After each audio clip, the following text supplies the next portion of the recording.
nunca trabajamos en sí con LANs como el entorno real de, digamos que yo puedo tener en mi computador la 192.168.1.1 y vos también porque es tu propia LAN y ahí por un default gateway que yo tenga una IP pública, o sea, que una red.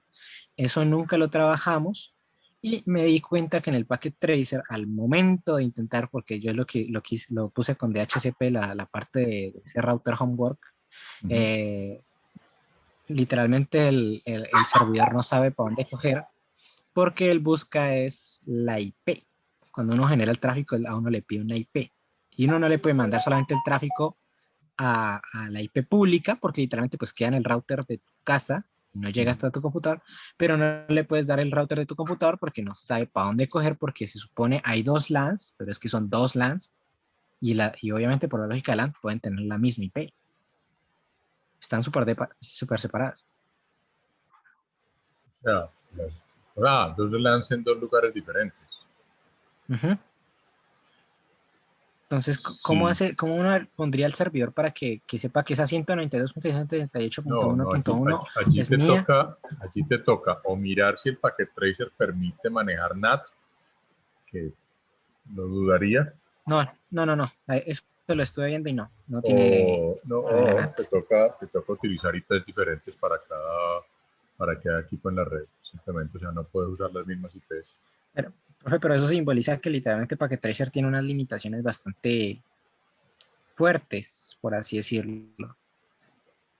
Porque es muy difícil simular este entorno que tú nos decías, que vaya tráfico a tu casa y a la mía, y simularlo de una manera correcta porque pues tu casa tiene las mismas direcciones IP que las mías, solamente que tiene una dirección IP Sí, pública. sí, pero digamos que eso no te afecta en términos generales la intencionalidad de la simulación. Es decir, las direcciones IP no son las que te van a determinar si el tráfico se comporta de tal o cual forma. Entonces, en ese orden de ideas, vos puedes trabajar con cualquier dirección IP.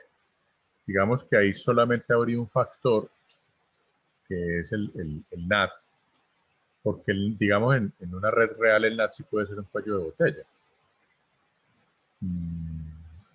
Y en este caso pues no se podría simular ese cuello de botella, o sea, esa condición. Sería lo único allí, de resto no habría mayores Y, diferencias. y yo creo que, profe, por el tipo de router que yo utilicé, por eso los otros routers no me quedaron sirviendo. Porque esos, uno solamente configura lo que es la dirección pública que se llama la interfaz Internet Uh -huh. y él ya hace el enrutamiento, él ya puede enrutarse a otras casas, pero Sí. usted póngale en medio otro router, ahí, o sea, además del router que usted definió como Internet, ya se embolla, ya como que el otro router no sabe qué hacer porque las otras interfaces de Internet del router home tienen su enrutamiento ya como automático, o sea, saben que todo lo que no sea de la red, de la red LAN, tiene que salir por ahí hasta el siguiente router. Eso es lo que ellos saben. Ya. Y con eso ya pueden sacar mucho más. O sea, literalmente, esa parte, si quieres verla, igual no sé si valga la pena. Eh, no requirió ni RIP ni nada. Y como te digo, sí puedo generar lo que es tráfico desde mi casa a la tuya. El Wow. problema es que para simular un servidor, él ya no sabe qué hacer. Él requiere de otro router home conectado a ese router principal digamos, de Internet para poder seguir manejando ese protocolo que no sé qué protocolo sea para que manejen esos enrutamientos que tiene precisamente el router home porque no tocó ni siquiera decirle IP route nada. O sea, fue ponerlo. Me parece raro que eso sea una limitación de una herramienta como Packet Tracer. Y lo malo No es sé que si alguien ese más router home tuvo ese mismo, le pasó algo Y parecido. lo malo es que el router home es el único router que simula muy bien el modem de nuestra casa porque es el que maneja wireless. Ya, Y no hay otros que utilicen wireless. Hay otros dispositivos de wireless, pero no funcionan, no enrutan. Entonces, no simulan bien lo que haría el modem de nuestra casa. Pero ¿y el dispositivo wireless por qué va a enrutar? No, o sea, el router, exacto, eso es lo que te digo. El único dispositivo wireless que tiene una LAN ya definida y que después puede salir por una IP pública para enrutar es el router home, ¿sí? Y la limitación es que Los otros dispositivos no tienen IPs o qué? sí tienen, pero no permiten el enrutar. O sea, ese router home no sé cómo enruta, pero no permite enrutamiento con otros. O sea, tiene que ser Pero es que no veo una por qué red de router homes. no veo por qué necesitas enrutar ahí en ese punto. O sea, No, normalmente el dispositivo que uno tiene en una red, en la casa, el CPE o cable modem, como quiera que se llame, es básicamente un dispositivo que tiene fundamentalmente un pequeño servidor de DHCP ajá, eso lo y, tiene el router. y un puerto WAN, pero no en ruta, para nada. Pero mira que él tiene como una forma, o sea, él sabe llegar a otros routers del mismo tipo, Sí, pero conectados por un router intermedio. por eso, pero es que Entonces no allá entiendo hay esa un parte. tema, sí, pero allá hay un tema y es que vos allí no necesitabas el enrutamiento.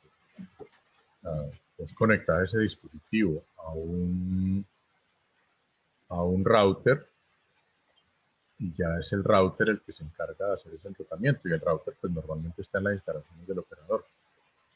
Ya depende pues Sí, de la arquitectura de la red que estés montando. Pero no, y a ese router pues mi primera idea fue colocarle los, los servers, dándoles IP a los servers.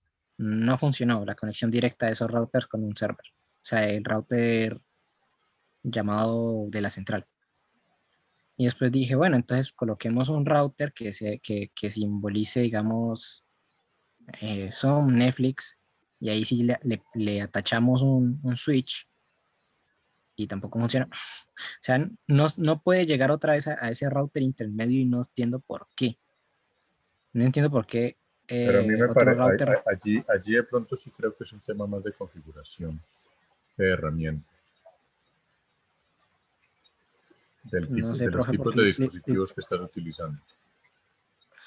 no sé, porque es que si nosotros solamente, la verdad, en el Packet Tracer nos hemos basado en lo que es el 2901 en Switch, el 2911 en Switch y unos routers muy específicos que no recuerdo el nombre y ahorita estoy utilizando pues routers ya diferentes que algunos ya tienen hasta, creo que hay uno que tiene esto que es MCE, ¿cómo es? Que es para la voz sobre IP. Ya, Entonces ya tiene unas configuraciones específicas, pero eso lo complica a uno, no le permite trabajar bien. Y los dispositivos que antes los que habíamos trabajado, digamos, en redes uno, pues son muy chéveres, pero sirven para hacer enlaces WAN y así, no sé, todavía, por eso. no sé, pero bueno, digamos, todavía no sé, creo que es por experticia de la herramienta, no sé configurar esos routers que están más allá de los que ya hemos visto. Tienen otras cosas y no me permiten trabajar bien o como yo quisiera, porque hago lo mismo que haría en un router, espérate por aquí el nombre, Tracer.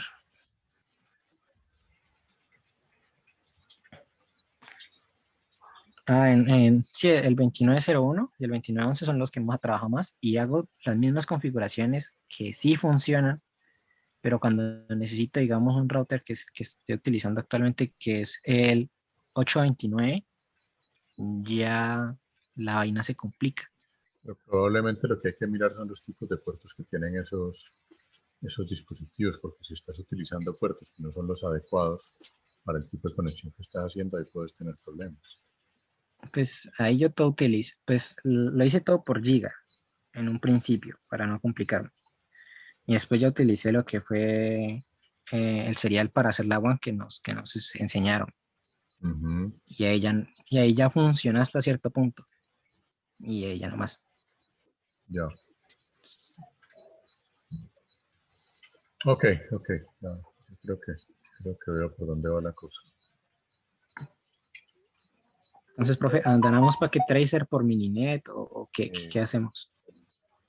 no sé, ¿alguien más quiere comentar de pronto?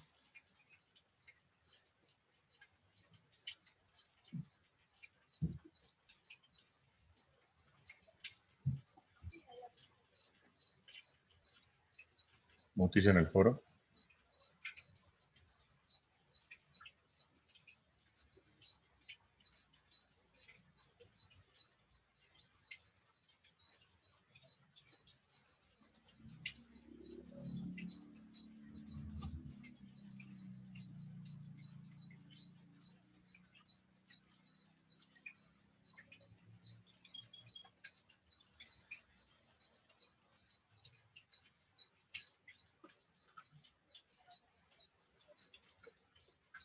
Qué pena, profe, me paré un momento y no escuché qué estamos haciendo. No, les preguntaba que, o sea, yo estoy, por lo que me está diciendo Cristian, me da la sensación que hay, digamos, que hay cosas que no están funcionando más por un tema de manejo de la herramienta que por otra cosa. Pues quería saber qué otras, digamos, qué otros comentarios había acerca pues, de la experiencia con Packet Tracer. No, O si, profe, o si definitivamente les parece más pertinente seguir trabajando con Mininet. Depende. pareciera que Es que Sí, profe, es que me parece que depende porque siento que Mininet eh, tiene como el switcheo, digamos, es muy, muy como sencillo, por decirlo de alguna forma, como más simplificado.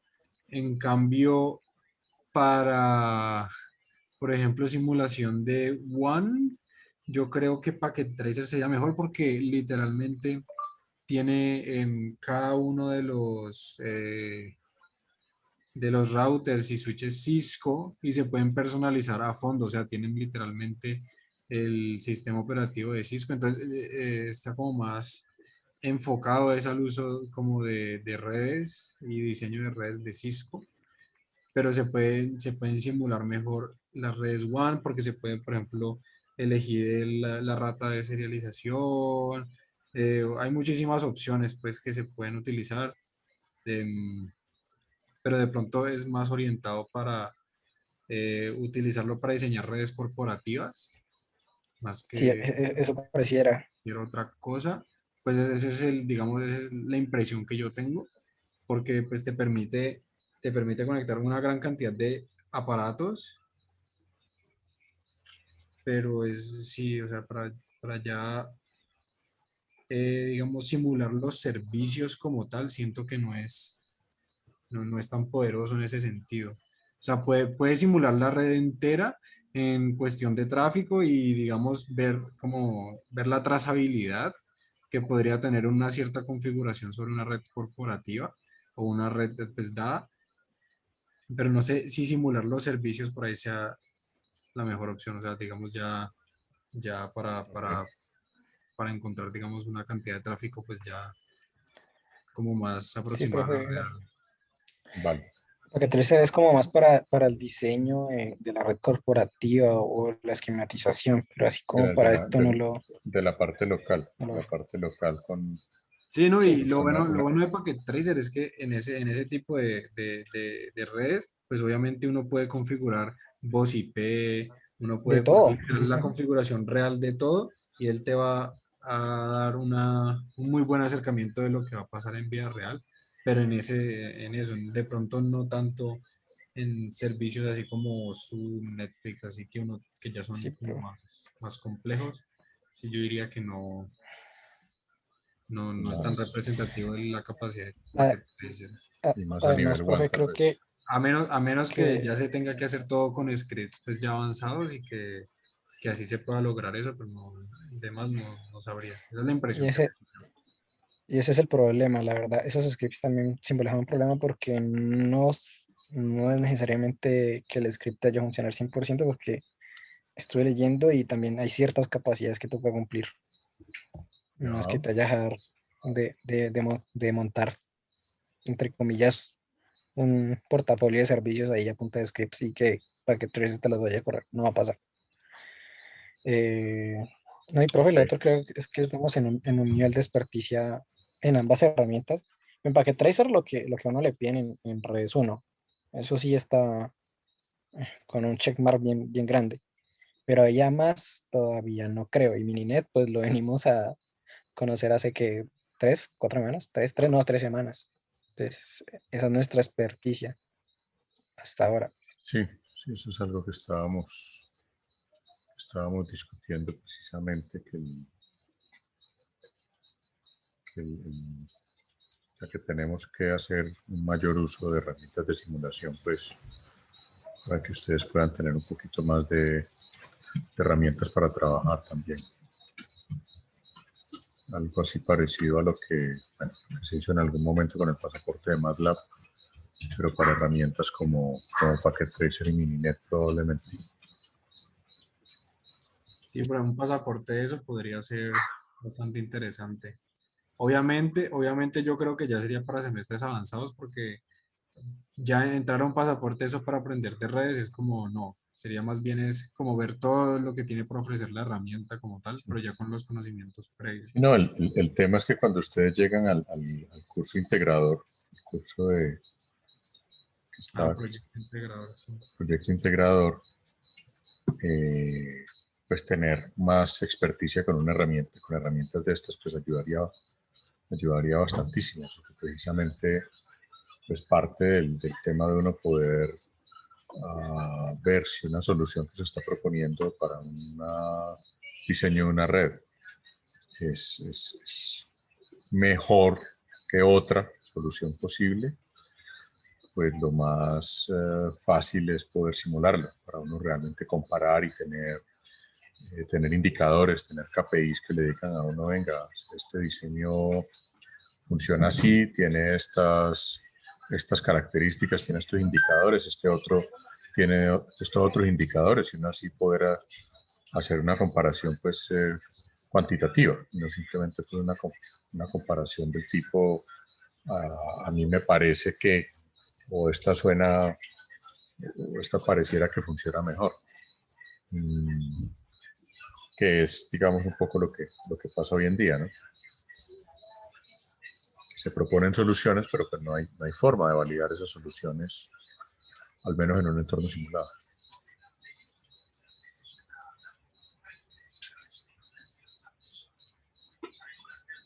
Pero bien. La otra cuestión es que Mininet tiene una característica, es que Mininet está muy orientado a entornos basados en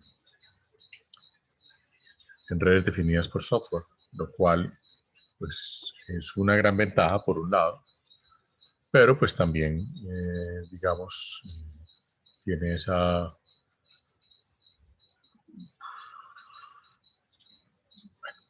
una restricción de alguna manera, ¿sí?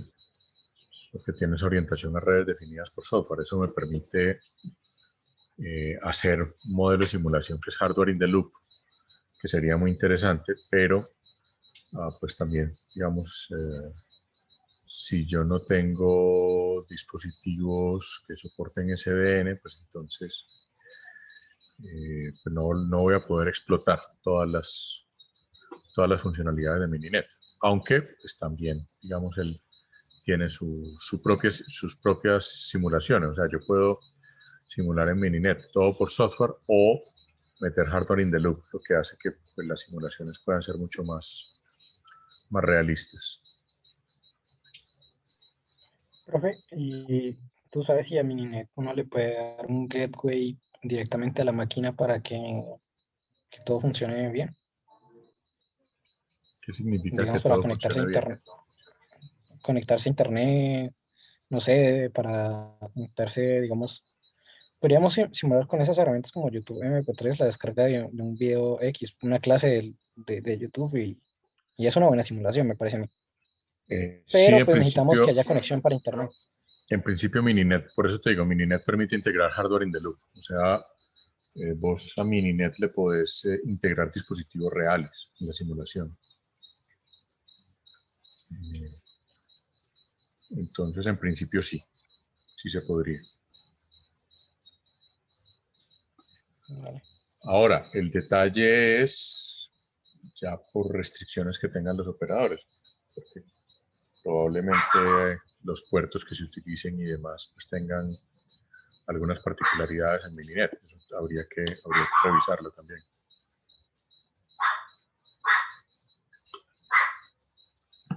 Pero en general Mininet te permite interconectar con dispositivos reales. Puedes integrar dispositivos simulados con dispositivos reales y meterlos todos en una misma simulación. Esa es una de las razones por las cuales nos fuimos por Mininet, entre otras cosas.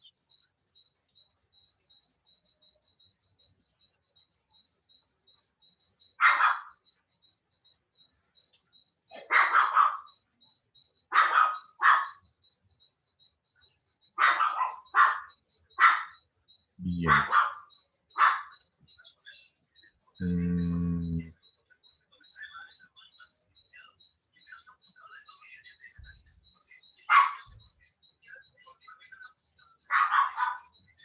¿Algún otro comentario con respecto a lo que hicieron con Packet Tracer?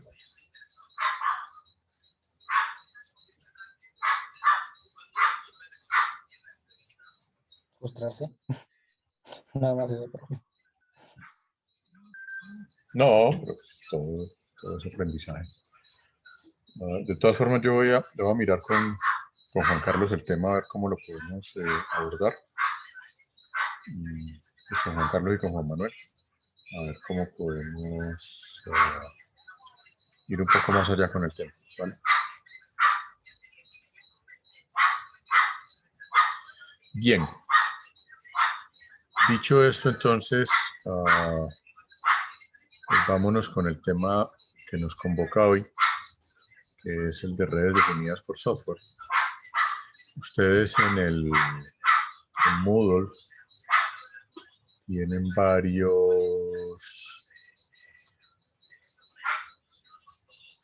Bueno, voy a empezar por revisar, para que revisemos un poquito lo del tema del Moodle para ver qué es lo que vamos a trabajar ahora. Y ahora les menciono los artículos. Empecemos por aquí. Ok. Good. Bien. Esto ya lo mencioné el jueves pasado. El tema de plano de control y plano de datos. Esto viene de la forma como en su momento la ITU definió las redes de comunicaciones, lo que hoy en día llamamos redes convergentes. Y me voy a ir un poquito a contar algo de historia patria. El concepto de las redes convergentes no es un concepto para nada nuevo. Las primeras pruebas, el primer concepto de redes convergentes está asociado a algo que se conoció como la Red Digital de Servicios Integrados, la RDSI, o REDSI, que era como el nombre corto que le teníamos aquí en Colombia. Esto es un concepto por allá de los años 80, o sea, esta idea de tener sistemas integrados, videoconferencia, etcétera, viene por allá de esa época. Antes de eso,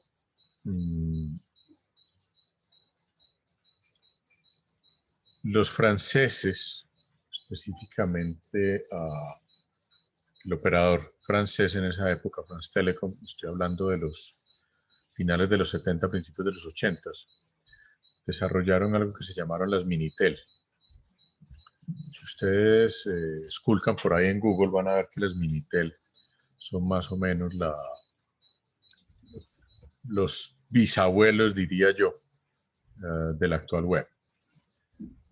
A partir de la experiencia de los Minitel, que fue una cosa que hasta donde yo recuerdo solo funcionó en Francia, fue una cosa muy desarrollada por el operador francés, por fabricantes franceses, para el operador francés, que no recuerdo exactamente qué tan popular fue, pero sí sé que fue bastante común tener Minitel en cualquier hogar en Francia, utilizando la línea telefónica convencional. A partir de ahí vino la idea de la red digital de servicios integrados, que fue como la primera idea de tener una conexión de voz y datos integradas. O sea, lo que hoy en día llamamos una red convergente con voz, video, datos, la posibilidad de videoconferencia y otra serie de servicios que en esa época se imaginaban como servicios muy interesantes.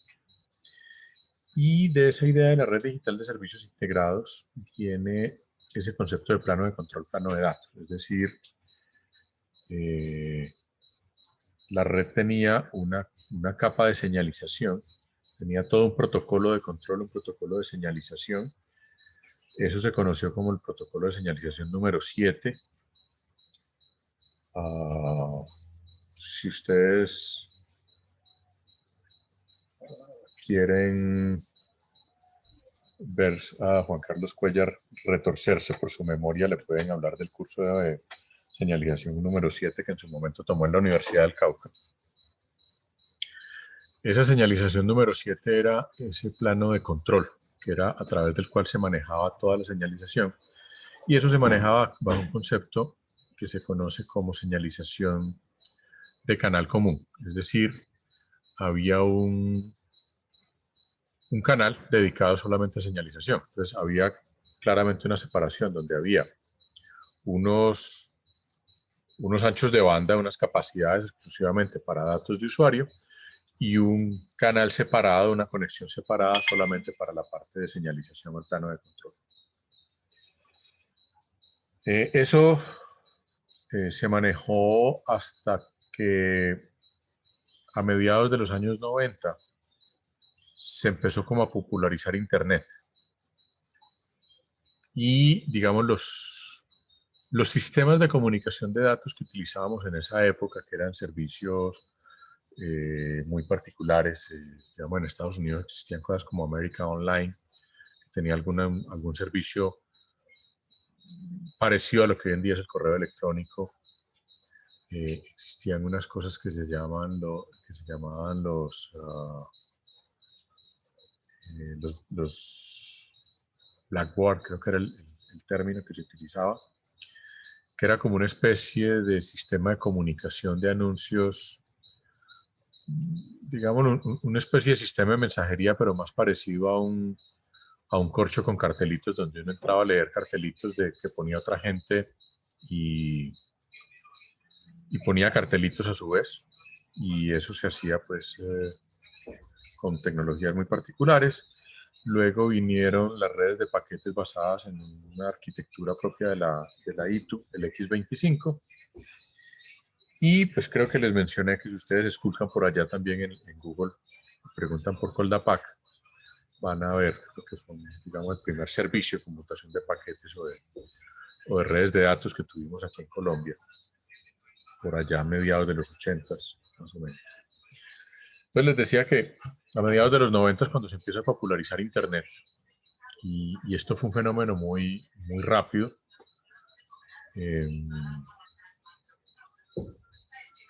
las primeras conexiones aquí a Internet aquí en Colombia se dieron pues, el año 94 más o menos, por iniciativa de 3 universidades que fueron las pioneras en esto. Luego empiezan a aparecer los primeros ISPs. Estoy hablando de que los primeros ISPs aquí en Colombia aparecen por allá hacia el año 96 más o menos. Y rápidamente empieza el crecimiento. O sea, Internet rápidamente se popularizó. Todos estos otros servicios que existían antes desaparecieron. Sin embargo, en paralelo seguía la red digital de servicios integrados. Debo decir que las primeras conexiones a Internet que tuvimos muchas universidades fueron a través de una línea REDSI del respectivo operador de la ciudad, llámese ETB, en Cali, Empresas Públicas de Medellín, etcétera, etcétera, etcétera. Cuando empiezan a aparecer los primeros sistemas de banda ancha, ya estoy hablando de principios del 2000, que aparecen los primeros sistemas ADSL, ya lo primero que nos encontramos es que el concepto de red digital de servicios integrados es demasiado rígido. Y ahí tengo que mencionar que en su momento, cuando hablábamos de red digital de servicios integrados, había dos tipos de REDSI. Una cosa que llamaba REDSI de banda angosta, que básicamente nos permitía conexiones de hasta 128 kilobits por segundo, que eso nos pareció una brutalidad en ese momento, teniendo en cuenta que un modem típico hacia finales de los 90 tenía una tasa de conexión del orden de 56 kilobits por segundo. Entonces, conectarnos a 128 pues era una brutalidad. Muchas empresas tenían conexiones a 128 y costaban una fortuna además. Y existía el concepto de lo que se denominaba REDSI de banda ancha. Y por la REDSI de banda ancha estaba asociada a un protocolo que se conocía como el protocolo ATM, un sistema ATM. Mientras que la REDSI de banda angosta estaba asociada a un protocolo de nivel 2, que era el frame relay. Por esa razón, cuando ustedes ven algunas tecnologías como GPON, incluso XDSL, se encuentran que ATM todavía está por ahí metido. O sea, incluso hoy en día, 25 años después de los primeros sistemas ATM, ahí seguimos con eso por ahí metido. Entonces, como les decía, cuando surgen los primeros sistemas ADSL, por allá en la década del 2000, y se empiezan a instalar los primeros ADSL a nivel mundial, y aquí en Colombia no fuimos la excepción. En Cali fue pionero con el ADSL por allá hacia el 2001, 2002, si no me falla la memoria. Y se empieza a montar todo sobre la pila de protocolos TCP/IP. Pues una de las cosas que empieza a aparecer es que ese concepto de plano de control al que estaba asociado la red sí no era muy compatible con TCP/IP, porque IP tiene su propio protocolo de señalización que va integrado en la capa IP, va integrado dentro del mismo protocolo IP, y eso está más asociado a algo que en telecomunicaciones se conoce como una señalización por canal asociado. Es decir, la señalización por canal común tiene su canal dedicado solamente para señalización, mientras que en lo que se conocía como señalización por canal asociado, se utilizaban los mismos canales de tráfico, los mismos canales de datos, el mismo plano de datos para enviar señalización. Esa diferencia entre canal común y canal asociado también viene de un tema histórico de muchos años atrás, y era que el sistema telefónico europeo y japonés, por alguna razón, se había ido por ese concepto de señalización por canal común, mientras que los sistemas americanos desde un principio tenían señalización por canal asociado. Yo no les podría decir muy claramente si esa herencia del sistema telefónico gringo influyó en que TCP/IP se diseñara de esa forma o viceversa. El caso es que básicamente los modelos de telecomunicaciones gringos se van más por esa idea del canal asociado. Entonces, nos montamos en TCP/IP y llegamos a donde estamos hoy en día. Y el asunto es que empezamos a montar redes TCP/IP, la Internet va creciendo, crece muchísimo, por supuesto. En los primeros años del 2000, el tema del crecimiento de Internet es brutal y sigue creciendo. Aparece por allá mediados de la década del 2000 este, entre comillas, nuevo concepto de redes convergentes, donde pues es tener redes integradas, o sea, llevar la voz y los datos sobre TCP/IP y empezar a abandonar un poco el concepto de que hasta ese momento, digamos, las redes telefónicas eran las que estaban como llamadas a manejar la parte de voz, Y la Internet solamente manejaba datos, por supuesto ya existía la web, pero empiezan a aparecer un montón de servicios asociados a telefonía IP y demás. Sí, Cristian. Ya podríamos hablar que la red dejó de ser solamente datos para ser una red convergente. Sí, en ese momento ya empezamos a hablar de redes convergentes. Ya para 2005 pues había muchas aplicaciones de telefonía IP. Aunque las aplicaciones de telefonía IP venían de muchos años atrás, lo que pasa es que no estaban tan desarrolladas, no garantizaban calidad de servicio, pero si ustedes miran las primeras propuestas de meterle calidad de servicio a IP vienen de finales de los 90, por allá años 97, 98, 99, por esos lados.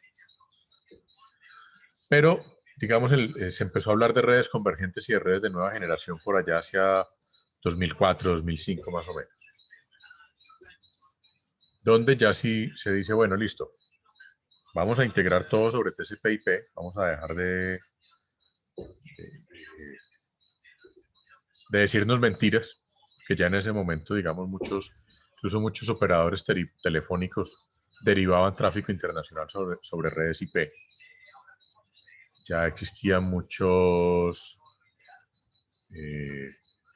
gente que ofrecía llamadas de larga distancia a través de redes IP, solo que, digamos, uno lo que hacía era llamar a un gateway telefónico a un cierto número y de ese número lo conectaban a uno con cualquier lugar del mundo a través de IP. El tema es que en ese momento, por regulaciones, eso no era muy legal.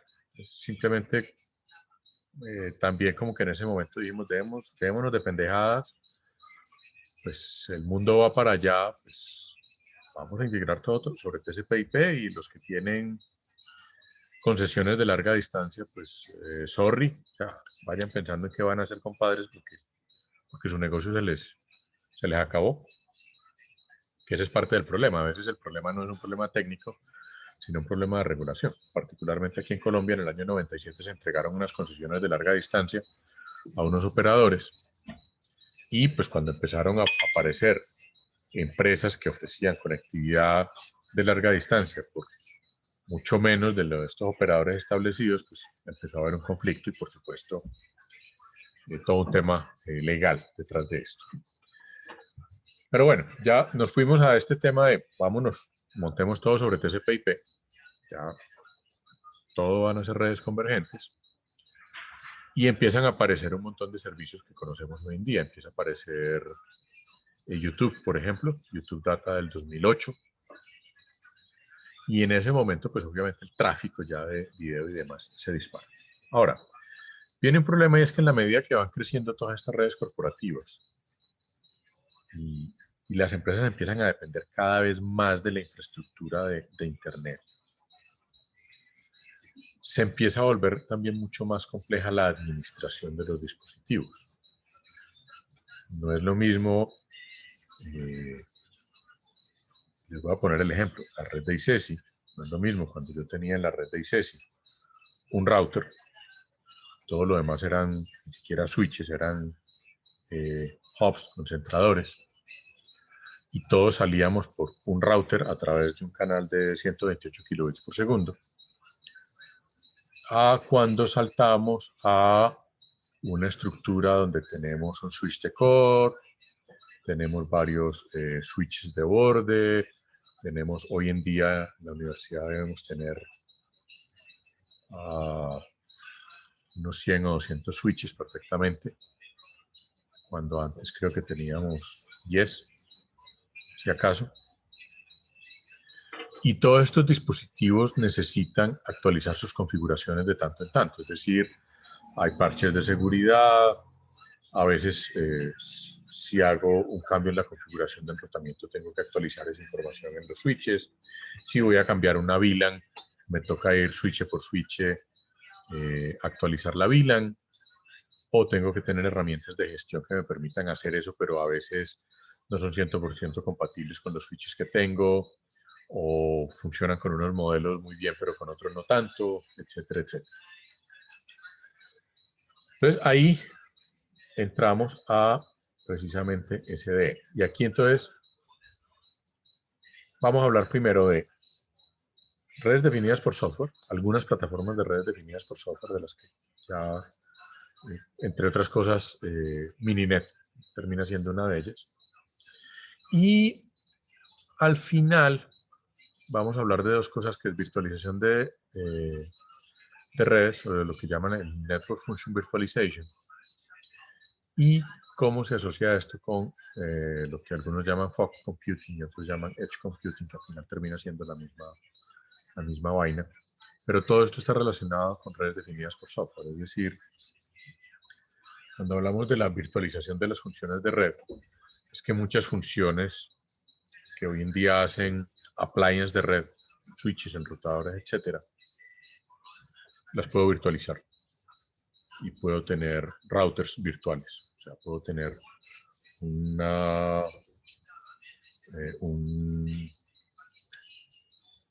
Docker o un Kubernetes o cualquier bicho de estos de virtualización por containers que existen hoy en día, y ahí meto un enrutador y tengo un enrutador completamente virtualizado. Por supuesto, eso tiene que estar amarrado a unos puertos físicos, o sea, y el tema es que si el enrutador está virtualizado, pues lo tengo que tener amarrados a puertos físicos, pero lo puedo hacer. Entonces, volviendo a redes definidas por software, pues vamos entonces a hablar un poco de qué son estas redes definidas por software. La fuente principal de esta presentación es este artículo, es de 2013. Y aquí tengo que decir que hay que hacer algunas actualizaciones, pero precisamente aquí en esta vaina.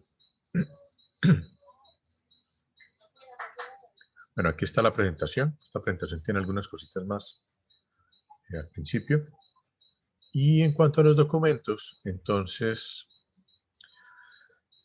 particularmente, bueno, esta es la versión de la revista, el Internet Protocol Journal, de donde sale la presentación. Esta es una RFC que tiene que ver con SDN. Esto es un documento de uno de los entes que trabaja para la estandarización del tema de SDN. Entonces aquí, esto es un Technical Report, que es básicamente una actualización de la arquitectura de SDN. Este TR creo que es del año pasado o antepasado, o sea, es bastante más reciente. Y estos dos artículos que están aquí hacen como un recuento de las arquitecturas de SDN ya un poquito más recientes. O sea, aquí tenemos uno que es este. Este es del año antepasado. Hacen una revisión, pues, de todo lo que son las redes definidas por software, cómo se manejan, cuáles son los protocolos. Este es un artículo que está en Archive, o sea, no es un artículo que tenga revisión por pares todavía, pero pues es un artículo, un survey, pues una visión bastante completa de dónde estábamos, por lo menos hasta el año antepasado, en términos de redes definidas por software. Al ser un survey es un artículo bastante extenso, pero bueno, vale la pena que le den una mirada, sobre todo porque habla de las diferentes versiones de OpenFlow. Ahorita hablamos un poquito de OpenFlow, que es básicamente lo que llamamos un controlador de SDN. Y es tal vez uno de los más estandarizados, si no el más estandarizado. Y tiene la ventaja de que es completamente código abierto. Entonces, bueno, hace toda la... Luego, pues, hace una revisión de varias evoluciones o, digamos, adiciones que se han hecho a OpenFlow, con sus respectivas referencias. Y bueno, cómo ha ido cambiando, pues, el tema de la arquitectura, precisamente, de estas redes definidas por software a lo largo de los años. Las redes definidas por software vienen más o menos desde el año 2010 hacia acá, o sea, esto tampoco es un cuento tan nuevo.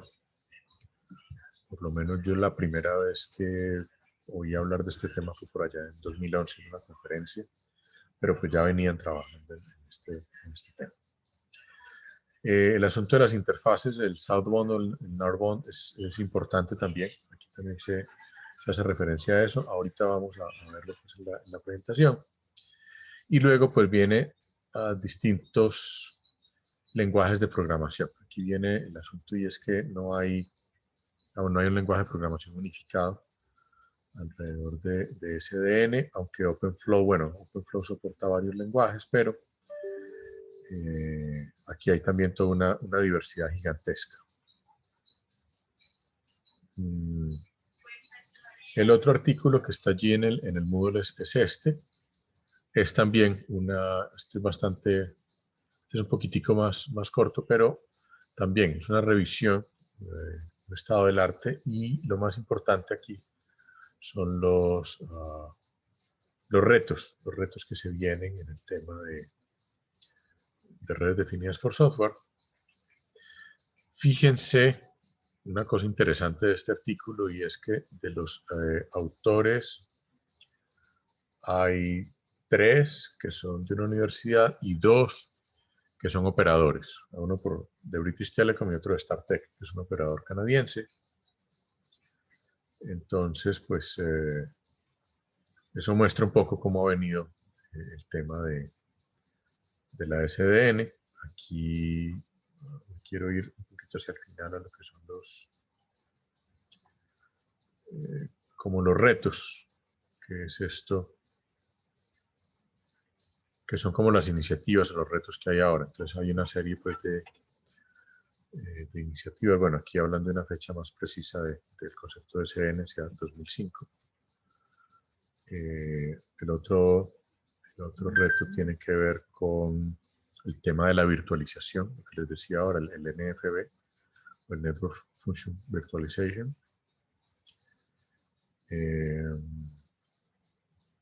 Aquí algunas de estas cosas son herencias de sistemas un poco más antiguos que han evolucionado simplemente. Luego viene el tema de herramientas y lenguajes. Hay todo un lenguaje, digamos, de descripción para SDN, que digamos OpenFlow es el controlador más conocido y más utilizado. A su vez OpenFlow tiene unos APIs con unos lenguajes particulares y unos protocolos particulares. Y luego viene pues una lista de vendors o de empresas que implementan pues OpenFlow y otros mecanismos de orquestación que aquí pueden mirar, y sobre todo el tema de quiénes son los fabricantes que hoy en día soportan SDN. Y aquí pues hay toda una familia de fabricantes. Además no todos soportan el mismo SDN, o sea, no todos necesariamente soportan OpenFlow. Ya hay más o menos dos tendencias, o dos grandes grupos de fabricantes. Entonces, ahí tienen esos dos artículos. Ojalá les puedan dar una mirada. Bien, ahora sí, vámonos por acá.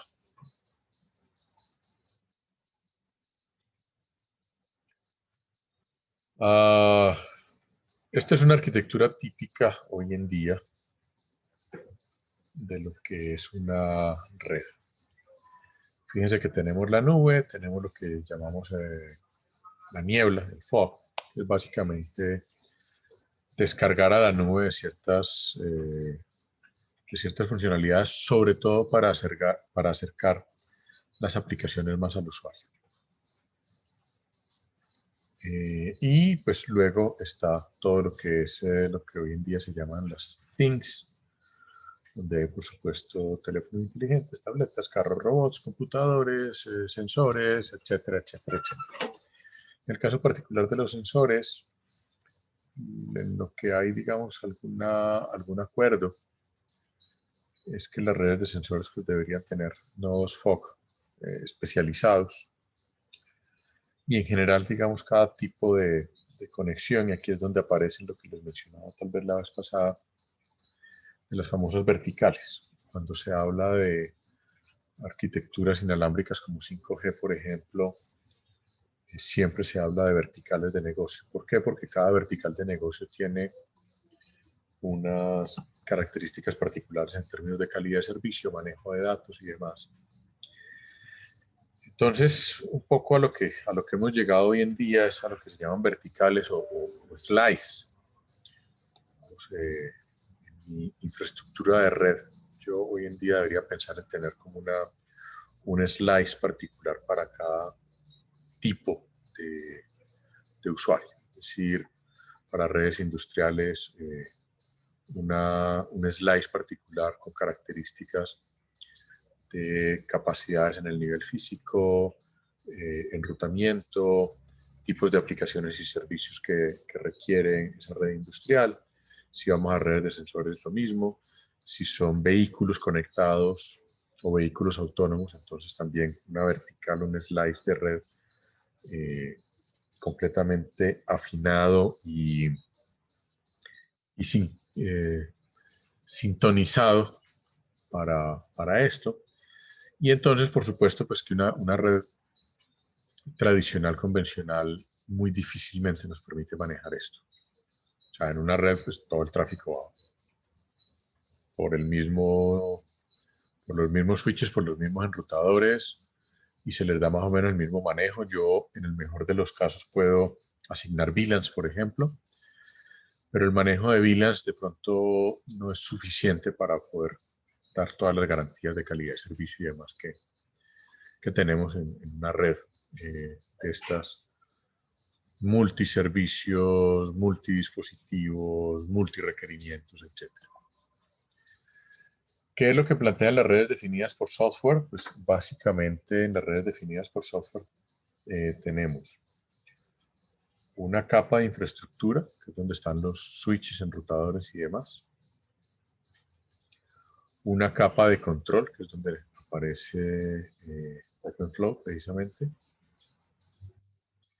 Y una capa de aplicación, de tal manera que a través de estos APIs que aparecen aquí, entre la capa de aplicación y la capa de control, es que se puede manejar o segmentar la red de tal forma que la capa de infraestructura se adecue en términos de lo que es manejo de enrutamiento, capacidades de canal y demás a esos requerimientos que les mencionaba ahorita. Esta es la arquitectura típica, digamos, de OpenFlow, tal cual como está desde hace mucho rato, donde tenemos el plano de aplicación o la capa de aplicación, donde están aplicaciones específicas de los diferentes tipos de servicios o negocios y demás, aplicaciones propias de la red definida por software. Estas están interrelacionadas con estas. Hay una parte de orquestación de servicios, es decir, aquí tenemos que manejar la orquestación de servicios que interactúa muy de la mano con lo que es el plano de control.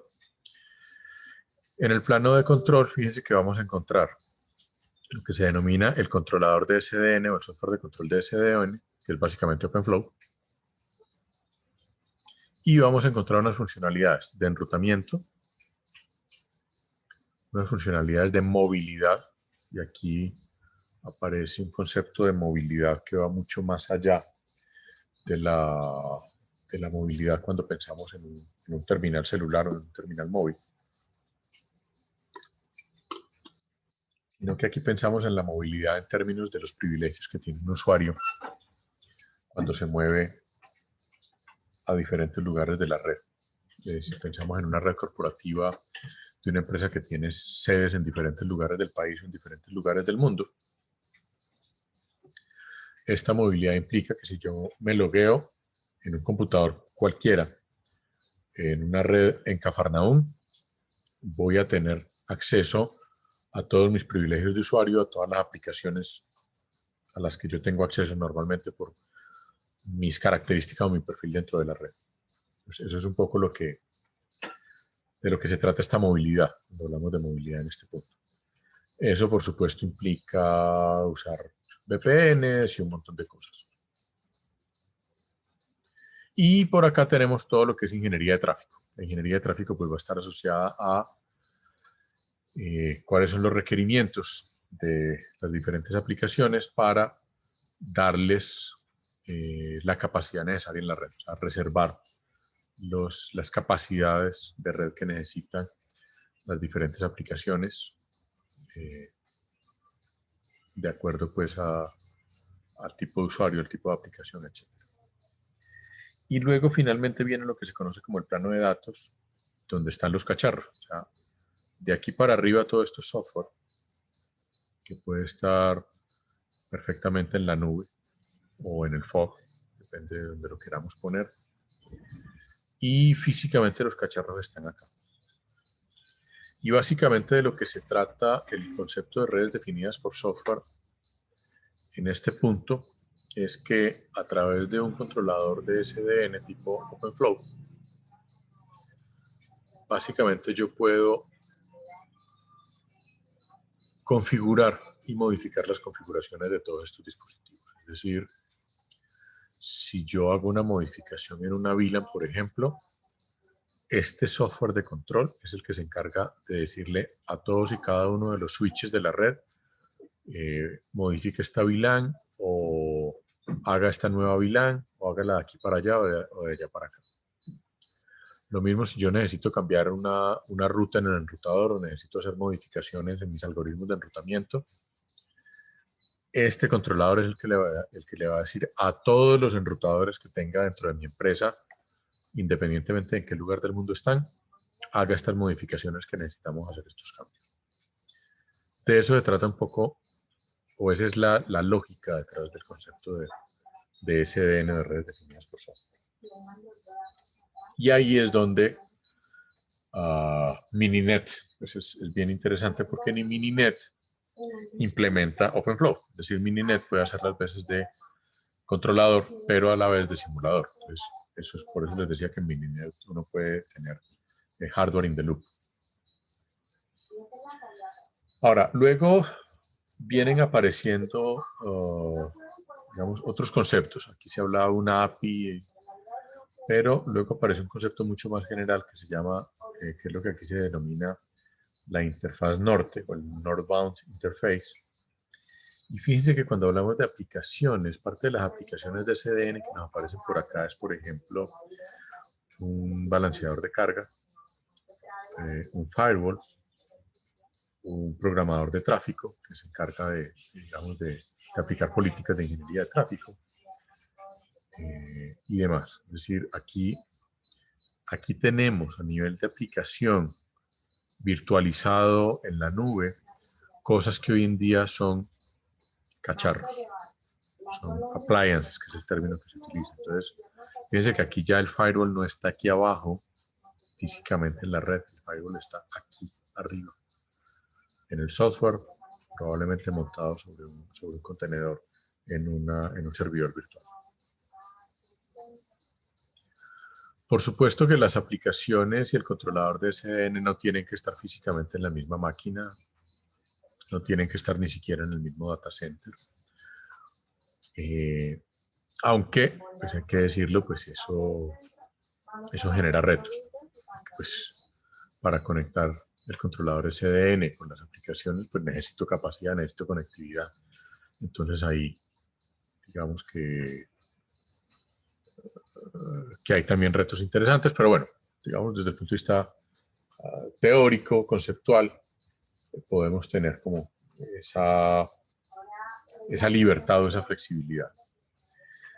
Y por otro lado, pues está lo que se denomina la interfaz sur o el Southbound Interface, que es la que se encarga pues, de conectarnos con el nivel físico. Ahora, la ventaja de definir esto en términos de estas interfaces es que los requerimientos de estas interfaces y las definiciones pueden irse actualizando de manera independiente. Es decir, yo no tengo que cambiar toda la arquitectura de SDN, no tengo que cambiar todo SDN si yo hago modificaciones en algunas de estas interfaces, en los APIs, en fin, o sea, yo puedo ir desarrollando nuevos servicios, nuevas cosas, sin que esto necesariamente me altere la red. Entonces, ese es más o menos el concepto general, lo que es SDN en términos generales. Así es como está definida en la RFC, que la tienen ustedes ahí en el Moodle. Fíjense que la única diferencia es que en las RFC se sigue manejando texto puro y duro, entonces pues los dibujitos se hacen a punta de texto. Pero fíjense que es exactamente lo mismo, con una pequeñísima diferencia, ¿sí? Y es que aquí se ve por separado lo que es el plano de control del plano de gestión. En las diapositivas anteriores pues estaba todo junto. El software de control de SDN usualmente implementa las dos cosas. Y digamos que el plano de gestión en principio intenta también simplificar un poco lo que es la parte de gestión de redes. Cuando hablemos de gestión de redes en la última unidad, pues una de las cosas que nos vamos a encontrar es que el SNMP, que es el protocolo de gestión, está demasiado antiguo. Y aunque se ha ido actualizando y se le han ido metiendo nuevas cosas, digamos, la gestión de redes sigue dependiendo muchísimo de fabricantes y de proveedores de sistemas de gestión. Y aquí un poco de lo que se trata pues, es como también abrir un poquito más esa parte de gestión. Aquí entonces tenemos fíjense que aquí tenemos una capa de abstracción de dispositivos y recursos que es la que me permite conectar el controlador de SDN con propiamente los dispositivos de red. O sea, con los dispositivos de red que soportan SDN, fundamentalmente lo que hacen es que tienen esta capa de abstracción aquí, que es la que permite interactuar con lo que es la parte, digamos, de hardware del dispositivo. Ahora, no sobra decir, por supuesto, que Cisco tiene ya muchísimos dispositivos que soportan SDN. Incluso yo estoy pendiente de averiguar, porque tengo la idea de que uno de los enrutadores que tenemos en el laboratorio soporta SDN. Cuando digo soporta no significa que lo tengamos, sino que lo podríamos tener. Entonces bueno, ese es si ustedes buscan la lista, hay muchísimos fabricantes que soportan esto. Ahora, esto es lo que les había contado hace un rato. O sea, este es la arquitectura de protocolos de ATM, la arquitectura de ATM de un nivel físico, un nivel ATM, que es el nivel de enrutamiento y conmutación en el caso de ATM. Y aquí está la separación, plano de usuario, plano de control. Y algo que no había mencionado es el tema del plano de gestión. También en estas arquitecturas antiguas, heredamos de los 80s, había un plano de gestión por separado, que si lo ven, pues aquí lo volvemos a encontrar. Y aquí tenemos ya esta misma gráfica que está aquí, la vemos aquí, versión año 2018-2019, donde tenemos plano de control, plano de gestión, y por aquí es donde tenemos lo que hoy en día sería el plano de usuario, o el plano de datos. Bueno, SDN tiene un concepto que es el de los dominios. Y aquí, digamos, una de las cosas que hay detrás de este concepto de los dominios es que yo puedo tener una red segmentada en varios dominios con distintos controladores. Esto me sirve por un lado de backup, entre otras cosas, pero también es una forma, digamos, de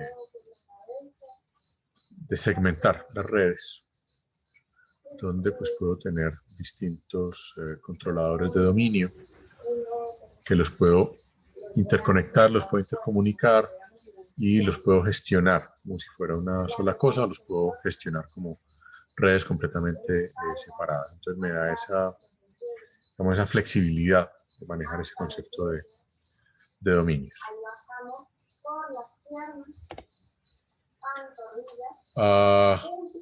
Hay un mecanismo, un protocolo de interfaz entre dominios, que es el SDNI. Dentro de las funciones están esas que aparecen ahí en la diapositiva, donde aparece coordinar configuración de flujo, temas de requisitos de ruta, calidad de servicio, acuerdos de nivel de servicio entre dominios. Eso es una cosa bien importante porque yo puedo entonces negociar calidad de servicio entre distintos operadores, entre distintos dominios SDN. Me permite intercambiar información de accesibilidad para facilitar el enrutamiento, es decir, en este caso la accesibilidad la manejamos ya no solamente en el nivel de red, en el nivel IP, sino un poco más arriba a través de los dominios o de los controladores SDN. Y pues hay una serie de mensajes que están definidos allí, como actualización de accesibilidad, solicitud de configuración, actualización de flujo, que es bien importante porque ahí se actualizan informaciones como tasa de transferencia de datos, latencia, calidad de servicio y en general información que tiene que ver con ingeniería de tráfico. Actualización de capacidad de las diferentes redes, es decir, si yo hago actualizaciones en una red, entonces notifico a través del SDNI.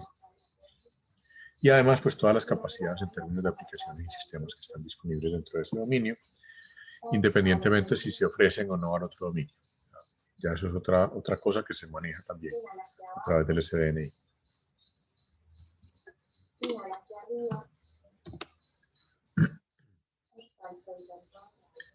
Esta era la estructura propuesta hacia el año 2012 de lo que era pues, el controlador y el switch OpenFlow. Uno de los temas que en este momento todavía no estaba definido, hoy en día sí está definido, es cómo es el protocolo de comunicación seguro entre el controlador y el switch. Originalmente se pensaba que fuera sobre SSL, básicamente un HTTP. Esto ya cambió, esto precisamente para hacerlo un poco más eficiente. Está también el concepto de tablas de flujo. Las tablas de flujo corresponden a lo que son las tablas de enrutamiento, que se manejan directamente desde el controlador SDN. Y básicamente lo que se hace es que cuando hay un cambio, el controlador lo que hace es que modifica estas tablas de flujo en el dispositivo, llámese switch o enrutador. Ahora, hay un asunto aquí y es, OpenFlow habla mucho de los flujos.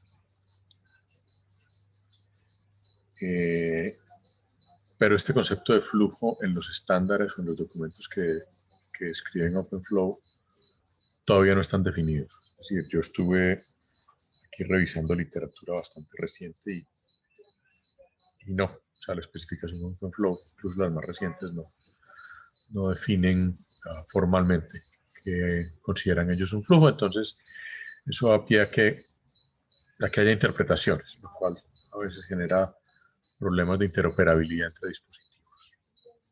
Pero básicamente, pues, un flujo se considera que es una secuencia de paquetes y que tienen pues, una serie de valores comunes en el campo del encabezado, de tal manera que se podría decir que un flujo puede ser todos los paquetes que tienen direcciones origen y destino igual, o que tienen el mismo identificador de VLAN, o que tienen el mismo parámetro calidad de servicio, o cosas por el estilo. Es decir, digamos, yo puedo definir un flujo de una manera más o menos libre, pero en general la idea es que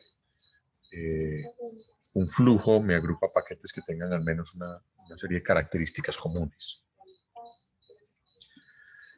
Eso tiene una ventaja, sobre todo en redes grandes, porque me permite simplificar un poco la gestión de ciertas cosas como las VLANs. Entonces me permite, por ejemplo, tener VLANs que pueden funcionar entre diferentes lugares del mundo. Es decir, yo puedo definir una VLAN ya con un concepto no local, sino simplemente una red virtual que para efectos de los usuarios pues es local, es decir, simplemente yo puedo decir todos los usuarios del área financiera de, qué sé yo, Procter & Gamble, por decir algo, comparten la misma VLAN.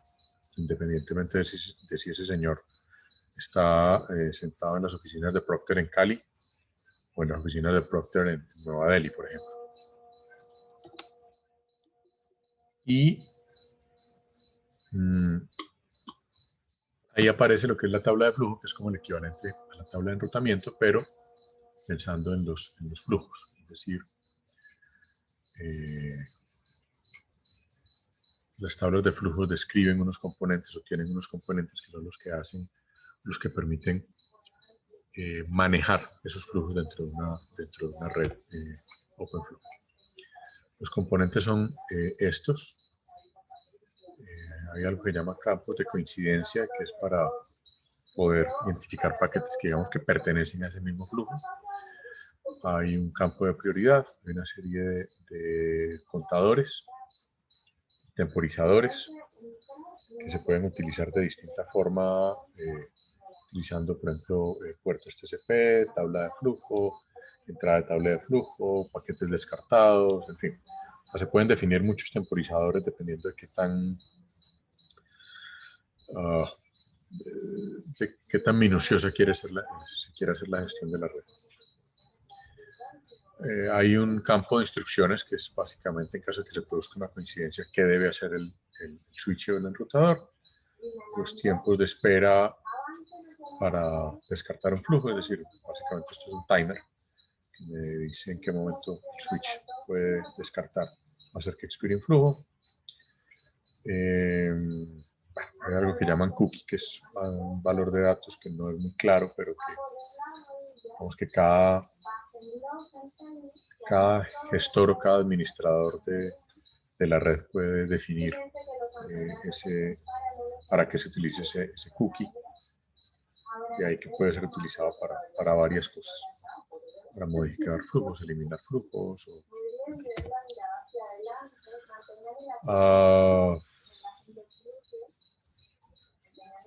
Una opción que es muy común en las tablas de flujo y es que, digamos que si no hay como una coincidencia, entonces se utiliza como una coincidencia genérica, es decir, todas las que no coincidan con los que tengo definidos, pues los mando a un campo específico, a un identificador de flujo específico, y simplemente pues se le da un manejo de prioridad muy, muy bajo. Es decir, todo lo que no sepa qué diablos es, lo mando como a un flujo común. Y hay otro componente que es el match fields, que tiene que ver precisamente con cómo comparo esos flujos o cómo identifico si los flujos pertenecen como a una misma familia, que tiene estos campos. Puerto de entrada, que es básicamente la dirección MAC, el puerto por donde llegó el flujo. Direcciones destino origen Ethernet, y aquí hay un detalle, y es inicialmente en las primeras especificaciones de OpenFlow solamente se manejaba como si se manejara a través de puertos Ethernet, por eso solamente se manejaban direcciones de origen y destino Ethernet, o sea, básicamente las direcciones MAC. Pero en las versiones más recientes de OpenFlow ya se definen otros tipos de direcciones origen y destino asociados con distintas tecnologías. Tecnologías inalámbricas, tecnologías ópticas y demás. Luego viene el tipo de protocolo, si es IP4 o IP6, dirección de origen y destino, puerto de origen y destino TCP, o sea, aquí estoy definiendo el socket completo, y puerto de origen y destino de UDP. Aquí en la tabla de flujo pues está claramente que puedo manejar TCP y UDP. Y en general cualquier dispositivo compatible con OpenFlow debería ser capaz o debe mantener al menos estos campos de coincidencia anteriores. Eso da pie también para que algunos fabricantes utilicen otro tipo de componentes en su tabla de flujo, siempre y cuando cumplan con estos que son los mínimos. Entonces eso puede permitirle a ciertos fabricantes como hacer ciertas diferencias en el manejo de la información, pero también obviamente dificulta el tema de interoperabilidad. Hay algunos componentes opcionales que son estos que están aquí, como el puerto físico, si es que estoy utilizando puertos lógicos, o sea, si estoy utilizando virtualización. Unos metadatos, que ya el estándar los define ya posteriormente. El tipo de red Ethernet. Aquí, pues, acuérdense que hay muchos estándares diferentes de Ethernet que se han ido actualizando, entonces pues lo que se trata es como identificar ese tipo de Ethernet y eventualmente un identificador de VLAN y la prioridad que tiene ese usuario dentro de la VLAN. Esto está asociado principalmente o fundamentalmente con el estándar IEEE 802.1q, que es el que me define todo el tema de VLANs y manejo en el nivel de enlace de datos, el LLC. Se puede manejar un campo de notificación de congestión. Esto es importante sobre todo para manejo de calidad de servicio. Entonces, aunque aquí es opcional, en las versiones más recientes ya esto es cada vez menos opcional. Y en el caso de sistemas de manejo de datos por streaming, video, voz y demás, entonces me da la opción de manejar puertos de origen y destino cuando utilizo el SSTP. El SSTP es un protocolo de nivel de transporte que se definió originalmente para manejar sistemas de tiempo real, sistemas de streaming fundamentalmente. Desafortunadamente, por restricciones de muchas redes de datos y por la paranoia de los administradores, hoy en día no se utiliza mucho este protocolo. Y eso es uno de los temas que tienen que ver con esa famosa osificación de Internet. Es decir, en su momento se definieron protocolos muy eficientes para manejar cierto tipo de tráfico, pero por, digamos, razones externas a los que definen la ingeniería de Internet. Entonces, pues terminamos montando todo sobre TCP/UDP y sobre HTTP, lo cual no es eficiente, pero pues es lo que hay. Simplemente en su momento pues, se planteó que en SDN y en OpenFlow se pudiera manejar esto. Lo mismo para el protocolo de control, el ICMP. También un código de operación para el Address Resolution Protocol. Y en el caso del Address Resolution Protocol, pues entonces el manejo de direccionamiento IP4. Para el caso de IP6, pues lo que se maneja es una etiqueta de flujo, ya que IP6 no maneja ARP. Otros campos específicos para el protocolo de control de IP versión 6, que es el ICMPv6. Algún campo específico para el protocolo de descubrimiento de vecinos de IP6. Y pues básicamente las direcciones de destino y fuente del protocolo de descubrimiento de vecinos. Por supuesto, valores de etiqueta para MPLS, es decir, aquí seguimos con MPLS, es decir, OpenFlow soporta MPLS. Y lo que les decía hace un momento, las versiones más recientes de OpenFlow se soporta otro tipo de redes diferentes a Ethernet, que es este TR532 que tienen ahí también en el módulo. Más recientemente también se ha dicho que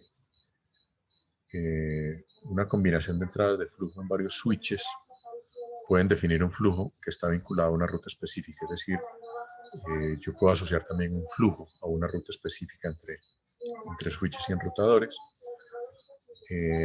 O también puedo definir un flujo como acciones que describen el reenvío de paquetes y operaciones de modificación de paquetes. Es decir, son definiciones de flujo un poquito más recientes que las que tenía anteriormente. Este es más o menos lo que sería el flujo de paquetes a través de un switch típico. Fíjense que yo puedo tener varias tablas de flujo dentro de un switch, no tiene que ser una, donde pues cada tabla de flujo pues hace su gestión de los paquetes. Es decir, básicamente el paquete ingresa, si pasa por esta tabla, la tabla lo puede enviar o descartar, o simplemente pues enviarlo a otra tabla de flujo, a ver si esa tabla de flujo lo conoce o lo maneja, y así sucesivamente hasta que finalmente pues, el paquete sale. Es decir, yo puedo tener varias rutas de salida de ese flujo, que pueden pasar por varias tablas de flujo o simplemente pues, ir directamente hacia la salida. Y aquí claramente tengo la separación entre lo que son el plano de control y el plano de datos. Esto es plano de control y esto por acá es plano de datos. Entrando un poquito más en detalle a lo que es el OpenFlow, pues básicamente, como les decía, esto es un protocolo, está bastante bien descrito y describe todo el intercambio de mensajes que tiene lugar entre el controlador y switch. Hay muchas implementaciones de OpenFlow, pero OpenFlow es una especificación estandarizada soportada por muchísimos fabricantes. Y pues bueno, de OpenFlow ya entraremos a hablar un poquito más de detalle el jueves. Dejemos hoy por allí. Y pues les recomiendo entonces que le peguen una miradita, así sea muy somera, a alguno de los artículos, para que pues, podamos revisar un poquito más de estos temas y entremos a OpenFlow. Hay muchas implementaciones de OpenFlow.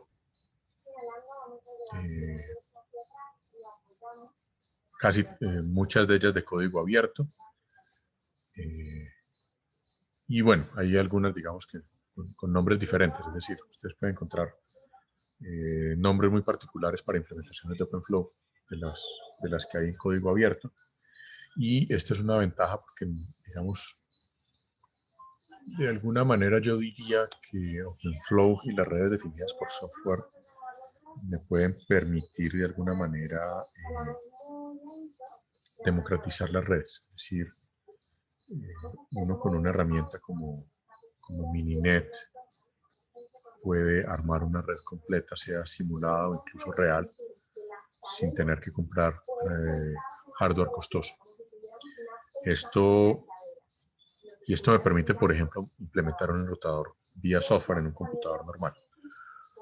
Por supuesto, no va a tener el performance, el rendimiento que tiene pues, un enrutador hecho en hardware, pero pues para efectos de estudio, aplicaciones, etcétera, pues, me permite poder ver cómo funciona y cómo se hace un enrutador y hacer que funcione, por ejemplo. Esto es una de las ventajas interesantes de este tipo de plataformas. Bueno, no sé si tienen alguna pregunta, duda.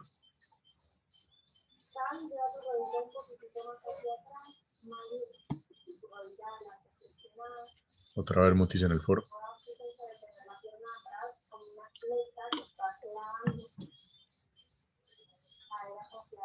Pues asimilando la información.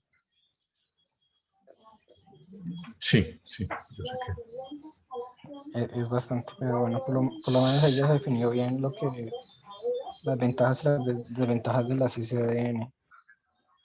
Entonces ahí se visualiza, pues, la verdad veo más ventajas que ventajas.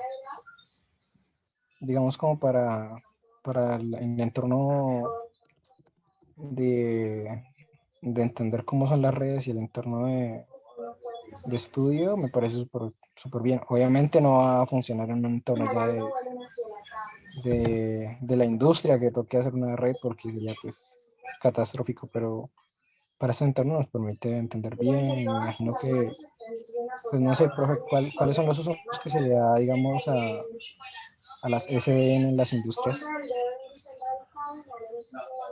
Básicamente las SDN están reemplazando las redes convencionales. O sea, la idea es que hoy en día vos tengas, o sea, que vas ya reemplazando los enrutadores y los switches que tenés en la red por switches SDN y los puedas gestionar desde un sistema OpenFlow.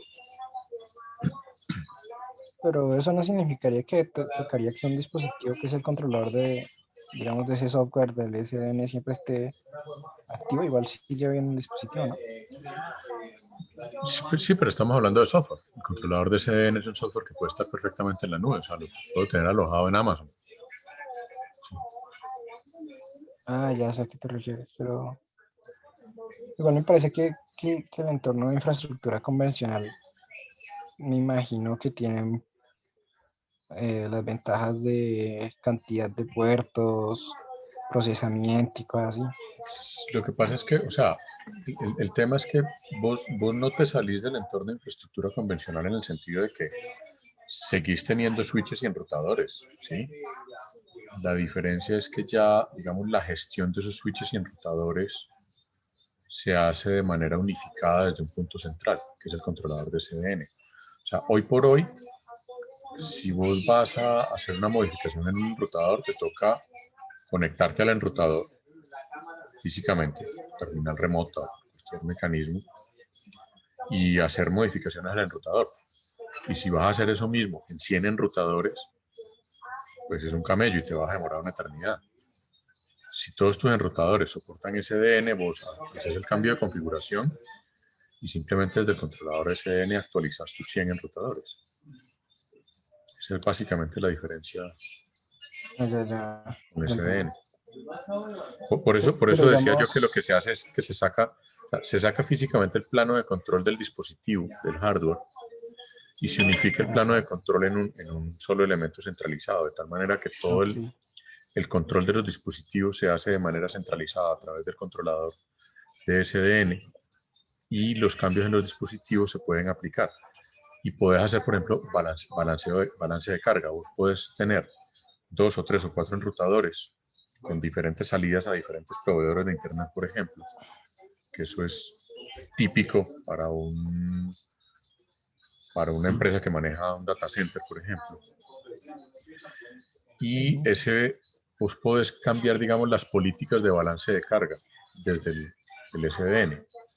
Hoy en día, en los balanceadores de carga, pues vos tenés que reconfigurarlos manualmente y cambiarlo. En el SDN vos puedes definir algoritmos que te permitan redistribuir la carga de manera automática. O, por ejemplo, qué acciones vas a tomar si falla un dispositivo o si falla una conexión a Internet. El controlador SDN es el que se encarga de tomar esas decisiones, de tomar todos los dispositivos, por ejemplo, que estaban conectados a un determinado enrutador que falló por la razón que sea, y automáticamente reconectarlos a los otros enrutadores que tenés disponibles. Entonces te estás evitando en muchos casos duplicidad en conexiones físicas. Hoy en día, si vos tenés switches redundantes, vos tenés que tener todas las conexiones de esos switches redundantes. Si lo tenés conectado a un controlador SDN, vos puedes tener switches redundantes donde hay un switch que maneja parte de tu red y otro switch que maneja parte de la otra parte de tu red. Si uno de los dos switches falla, entonces el switch restante asume todos los clientes que estaban conectados al otro switch, vía software, no vía hardware como se hace hoy en día. Listo, profe, ya entendí. O sea, hay ventajas interesantes. También hay desventajas, por supuesto, porque hay más señalización, tenés una carga adicional sobre la red con la señalización de control. Obviamente la pregunta del millón es, ¿dónde ubico mi controlador de SDN? O sea, lo ubico en mi data center, lo ubico en la nube. Y ¿cómo manejo la redundancia de los controladores de SDN? Porque por supuesto, vos puedes tener redundancia en el hardware, pero si no tienes redundancia en el controlador y lo que te falla el controlador, bailas. Entonces, ¿cómo manejar la redundancia en el controlador? Etcétera, etcétera, etcétera. O sea, Eso es como el ejemplo que nos dijiste una vez, que en unos aviones estaban pasando la redundancia de fibra óptica por el mismo tren de aterrizaje y las tres líneas se cortan ahí mismo. sí, exactamente. Es más, vi otro caso reciente, bueno, no tan reciente, un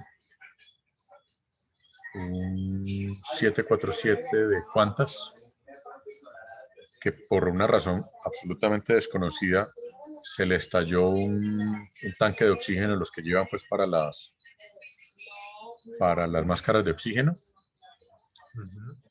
El tanque estalló, salió por un lado del avión, abrió un boquete al lado del ala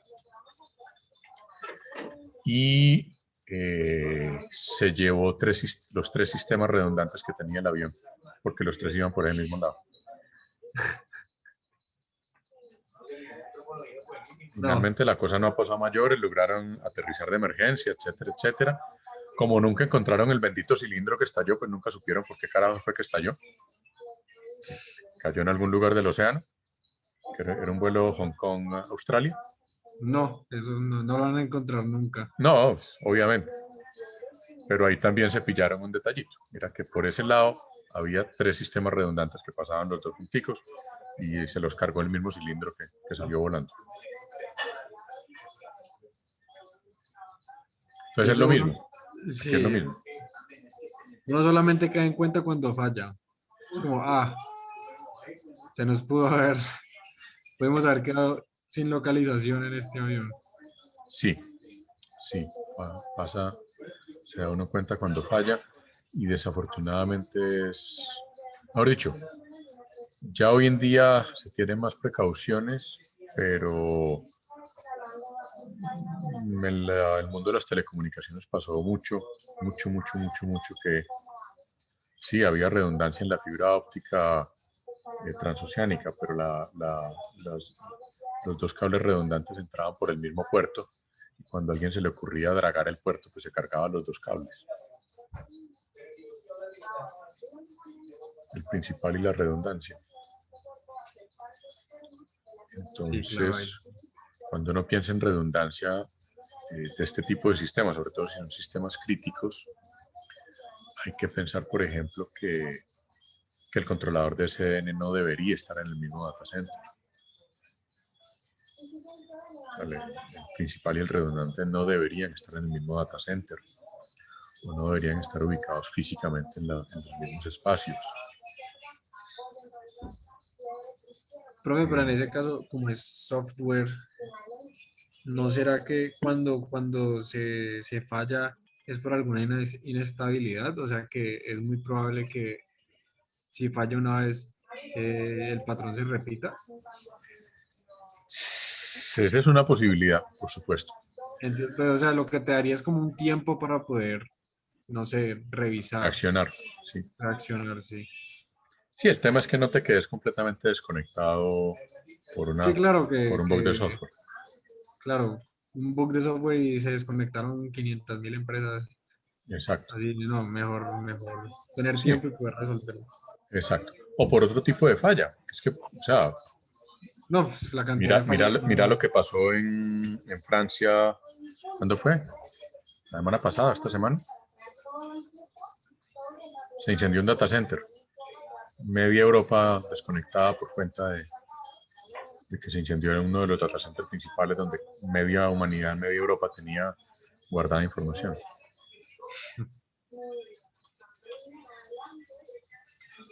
Y desafortunadamente esa es una lección, en términos de redundancia de información, es una lección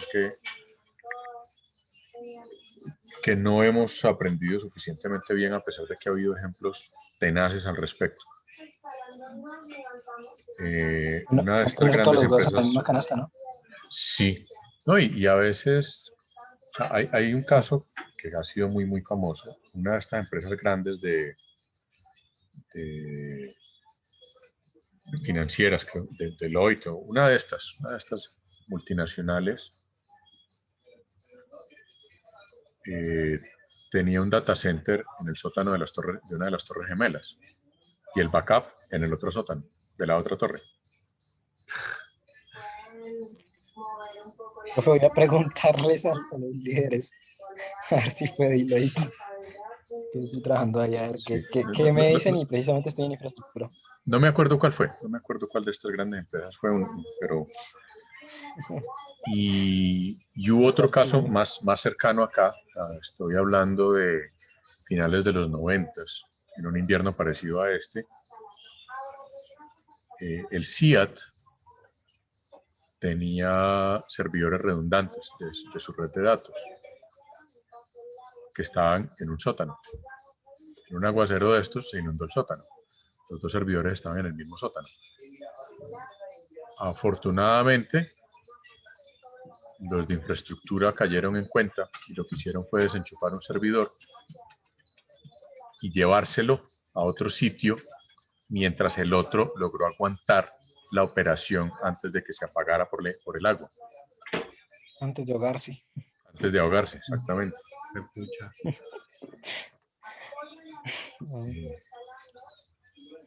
Ese chicharroncito le tocó manejarlo a la empresa en la que yo trabajaba en esa época. Profe, algo que yo estaba viendo, ¿cuántas controladoras SDN yo puedo tener para una red? Hasta donde yo he visto no hay un límite. Ok. Y en el caso de Mininet sí estamos jodidos, ¿no? Porque Mininet solamente permite una. Sí, pero vos puedes tener distintas instancias de Mininet en distintas máquinas virtuales. Ok. Ahí viene el tema del Y, Network Function Virtualization. O sea, yo puedo tener distintas instancias de Mininet en distintas máquinas virtuales y para efectos particulares esos son controladoras distintas que las puedo ya, interconectar además. Ajá, ok, sí. Ya entendí. Sí, claro, es cuestión de abrir otra ventana y volver a correr Mininet. Exactamente. Un poco más de trabajo, creería yo, pero pues sí. Sí, pero esa es una tendencia bastante... O sea, cuando hablamos de Network Function Virtualization,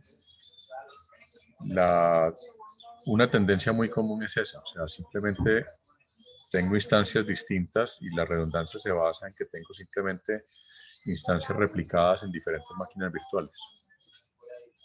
Ahora, obviamente, recomendación 1A es, si usted quiere redundancia, no ponga las mismas máquinas virtuales las máquinas virtuales en el mismo servidor, porque se va la luz y se le muere todo.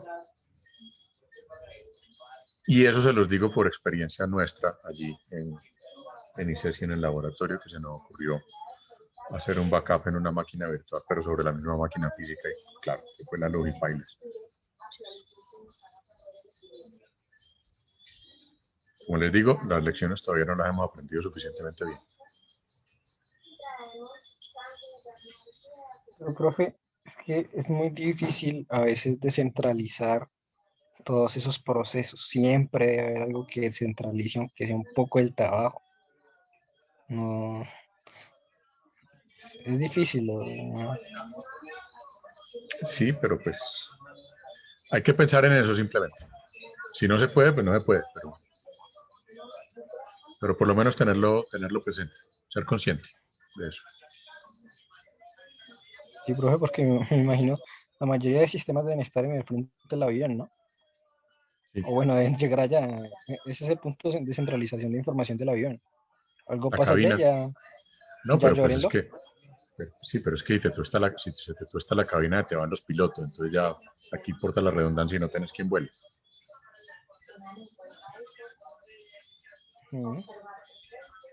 Pero lo que no debe pasar es que los pilotos estén tratando de operar el avión y que todos los sistemas redundantes estén muertos